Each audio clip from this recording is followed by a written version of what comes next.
Welcome back to another tutorial on the first-person shooter series that we're currently creating. In the last video, show off here, we got our health, and in the last video I said the bottom right corner, I meant the bottom left corner, which is where our values are. The top value there being our current ammo, the bottom value being our max ammo. If you're just now tuning in and you want to learn how to do that, please see the previous video. But we can walk down here and we can walk into our health orbs. We're at full health now, so I can't pick up any of these capsules, but I went ahead and made it full health so that we can deal with the fall damage, which is what we're going to deal with in this video. We can shoot off our weapon, reload it, and pick up our ammo. So let's go ahead and get started. First thing we need to do is we need to open up the first person character. Alright, now remember this is the default first person template, so mine's called first person character. Yours will be called anything you've named it.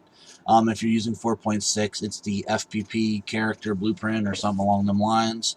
But wherever your character blueprint is, it's doing all of your controlling and all of your fun stuff. That's where you want to be. Okay, so we're going to go up here and we're going to get started. So first thing we need to do is we need to get the character movement. Okay, so character movement. And go scroll all the way down to the bottom of the list and you'll see get character movement. Alright, drag off of auto saving for the fun.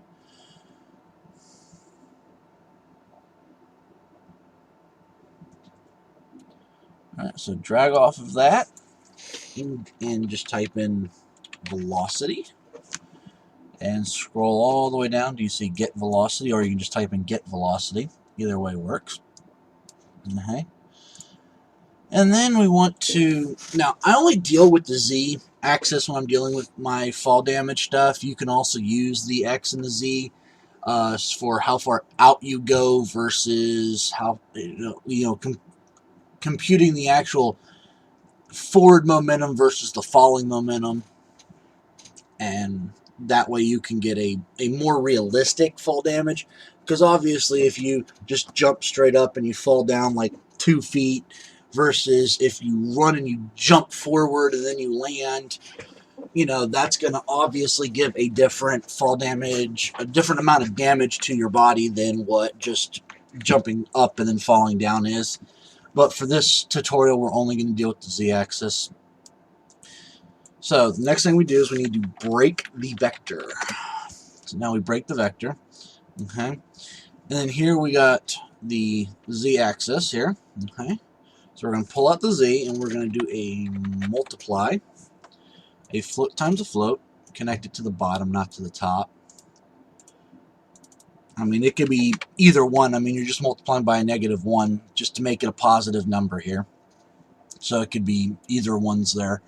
I'm doing this multiply because when dealing with just the Z alone, you are almost always going to have a negative number because your character, where your character is placed, is considered the 000 of the world map.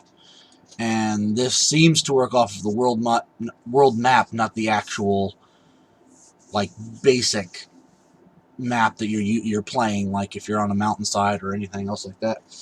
So I just multiply mine by a -1. That way I always make sure that I have a positive number. Alright, from there we need to do 2 things. First thing is we need to make a new event. So we're going to go event, and the event's actually already in the thing, in the launcher and all. And it's called event on landed. What this is going to do is as soon as our feet hit the ground, as soon as our character hits the ground, we're going to fire off this function. Okay? And we're going to put it in a branch, because if our character is above a certain height from his jump, then we want to deal him damage. But if he's just jumping like a foot from, onto the ground, he doesn't need to receive damage for that. I mean, that's a little goofy. He can if you want him to, but in our particular case, he doesn't have to. So we're just going to hook that up. We're going to do a greater than. And my value is already determined because I set it up within another program. So I already have a determined value that I want to use for this. That feels more realistic to me. I may alter that later just for the sake of this tutorial, but we'll see. Okay. So now we have that. And now the next thing we want to do is we want to control the amount of damage that we're going to take. Okay. But if this damage were to kill the player, we have to do something different than just simply take away health for their damage. So we're going to have to add another branch. All right.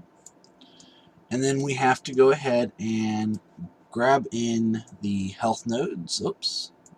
Grab in the health nodes here because we're going to be changing these two's value. All right, so we can connect one to the false, one to the true. All right. We're going to leave this one 0 because if we're at 1 health and we take 10 points of damage from our fall, we're going to be dead, so our health will be a 0.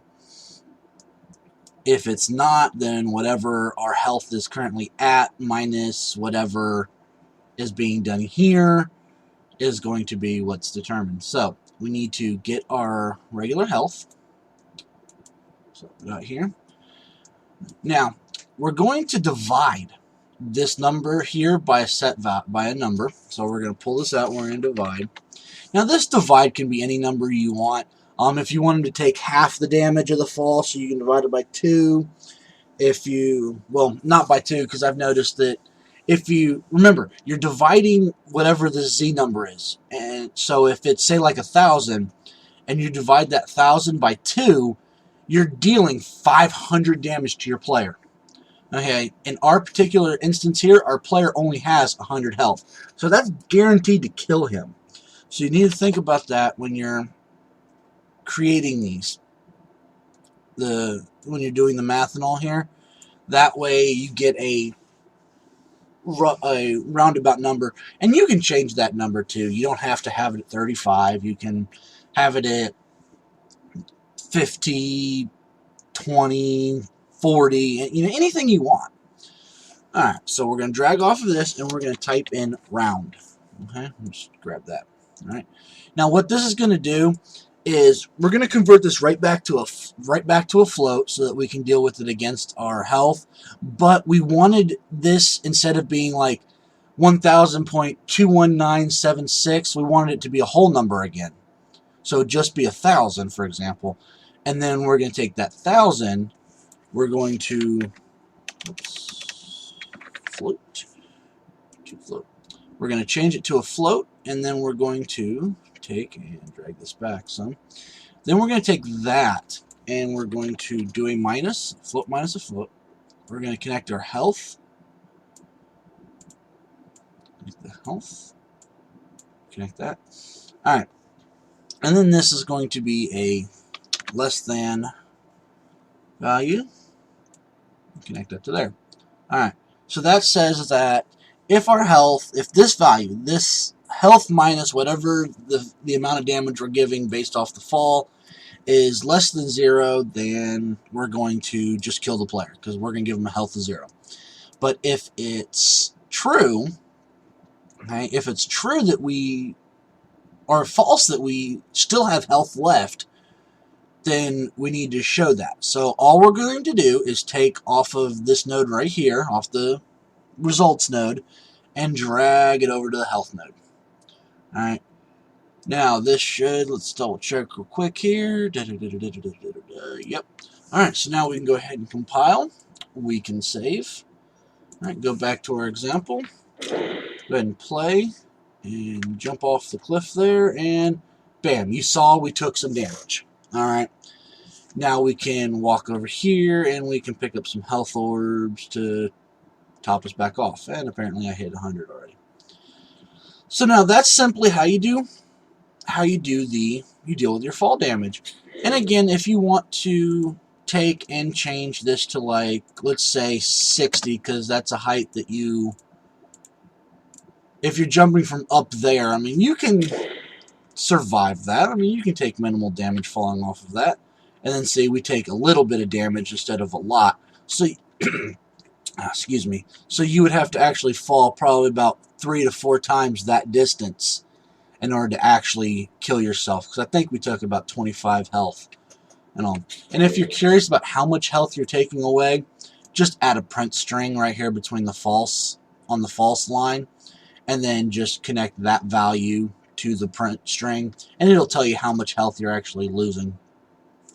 Well, I thank you for joining in for this video. I hope you find this useful, and I look forward to the next video where we're going to cover a few other features. I don't know yet if I'm going to do the saving or if I'm going to do respawn yet, or maybe even just put in a little mini map, but we're going to do something that's going to be fun and related to this. So I'll see you then.